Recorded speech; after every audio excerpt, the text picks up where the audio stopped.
Welcome to the ProfitWorks video blog. Today we're going to take a look at what are the 10 things that top sales performers do differently than the average salesperson. Anytime I'm trying to improve at something, I usually try and study what it is that the person that is the very best at that thing does. So for example, if I'm trying to get better at a particular sport, I take a look at what does the very best athlete at that sport, what do they do? Anytime I've ever done this, I've found that the people that are performing at the very top level usually do something very different than what the average person doing that same task would. Two examples come to mind. I think of the greatest hockey player ever, Wayne Gretzky. His biggest thing was that he always skated to where the puck wasn't and where it was going to be in the future. Very different than what is normally taught in hockey or the way that most people play. Another example, Warren Buffett, probably the greatest investor ever. The approach that he takes is very different than what most investors take. In general, I think when you take a look at people that do the very best at whatever task it is you're looking at, they often do something different than the rest of the crowd. And that's no different when it comes to people that are top performers at closing sales. Here's a list of what top sales performers do differently than your average salesperson.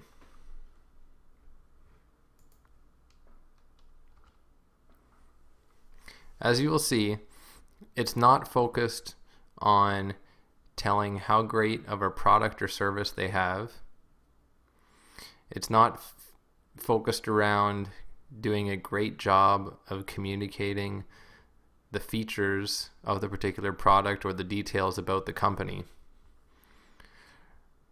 Really, the top three things are all about, one, educating the prospect on new ideas or perspectives they have not thought of,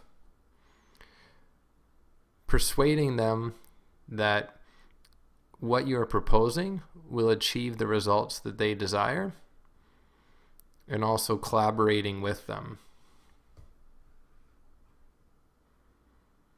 So instead of being self-seeking, that you're actually working with them in their best interest, even if that means it's detrimental to your sale.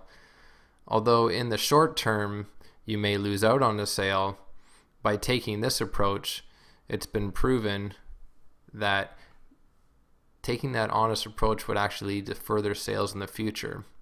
So as a result, at the end, the actual closing rate will be higher. I also find it kind of interesting that number 4 is basically just listening to the buyer. And this is common across many different research and other reports that we've taken a look at, is that one of the common complaints from buyers is that salespeople do not listen to them. This really goes back to the spin selling approach that we really recommend people using when they're trying to close a sale, where instead of talking, the focus should really be on asking questions to get the buyer talking so you can better understand the situation and the challenge they're facing. What we have found from our experience is if the buyer feels listened to and heard, you'll be able to build rapport quickly with them, and they will be more likely to do business with you. So take a look at these 10 things that buyers have indicated that top sales performers do with them, and really focus on the top 3, as those are the most important, and see how you can incorporate this into your sales process.